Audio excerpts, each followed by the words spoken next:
Et finalement, Lambert Leduc pour Pas de roche. Salut Lambert. Salut Stéphane. Un autre qui n'a absolument pas intimidé. Tu étais super à l'aise en coulisses. Ouais. Peut-être un petit quelque chose. J'aime ça, ça me rassure. Je vous trouve trop cool, mais c'est une belle qualité d'être cool. Pas de roche. Si on avait à définir le projet, parce que c'était ambitieux ce que vous avez fait, hein? Oui, tout à fait. Donc, en gros, nous, on amplifie l'expérience de plein air de notre communauté, des gens, grâce à la musique. Donc, je ne sais pas si toi, Stéphane, t'aimes le plein air. Beaucoup. T'aimes le plein air, t'aimes la musique aussi. Mm-hmm. Donc, on va combiner les deux pour créer des expériences qui sont sensationnelles, hors du commun. Et en général, quand on a l'expérience musicale et plein air, c'est qu'on a nos écouteurs, ses oreilles, on est tout seul dans notre bulle. C'est tout à fait vrai. Est-ce que c'est ce que vous offrez ou autre chose? C'est pas le cas pour ce qu'on offre. Nous, on a décidé d'y aller pour un concert de style classique avec des speakers, comme on le connaît, parce qu'on a pour objectif de rassembler la communauté autour de la cause qui est la conscientisation au parc naturel au Québec.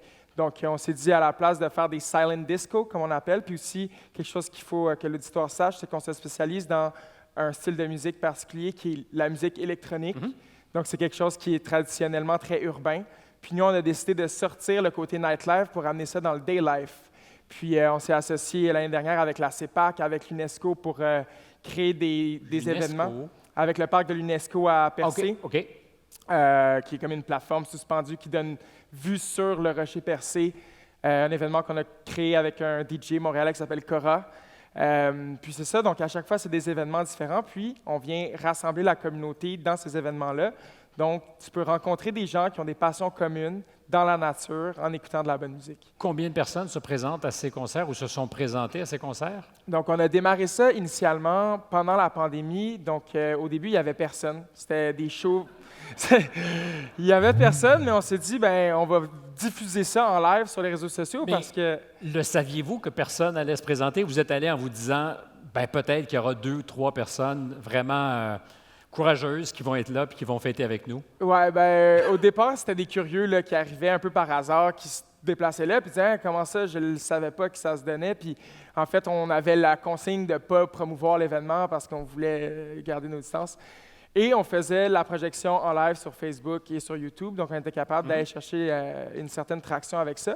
Puis, bien, tranquillement, pas vite, on a été capable d'accueillir de plus en plus de personnes, jusqu'à une centaine de personnes cette année. Sauf que, bien, on est conscient qu'on est dans des sites protégés. Donc, c'est important là, de prendre en considération... Et respecter, c'est ça. Exactement. La faune, la flore qu'on est. Donc, on travaille de pair avec les territoires, les parcs, pour s'assurer là, qu'on est capable d'avoir un impact minimal. Et vous avez, au passage, réussi à aussi ramasser des sous, et pas mal pour une fondation. C'est la Fondation des Étoiles, c'est ça? Oui, en effet. Donc, on a fait un événement en collaboration avec la Fondation des Étoiles, là, qui est une fondation pour l'hôpital Sainte-Justine à Montréal. Puis c'était un événement de ski alpin l'hiver, puis on a fait 2 éditions l'hiver passé, et on a pogné les 2 seules tempêtes de neige de l'hiver. Mais il y avait du monde quand même. Et il y avait du monde, ça a super bien marché, puis on s'adresse à une communauté de jeunes qui sont passionnés par le plein air, passionnés par la musique, puis les deux ensemble, ça crée des événements qui sont sains, qui a des bonnes vibes, puis c'est ça qu'on essaie de dégager. Et la bonne vibe vous a rapporté combien pour la Fondation? 150 000 250 000 250 000 S'il n'y avait pas eu de tempête de neige, j'ose même pas imaginer ce que vous auriez pu ramasser. Merci, bravo.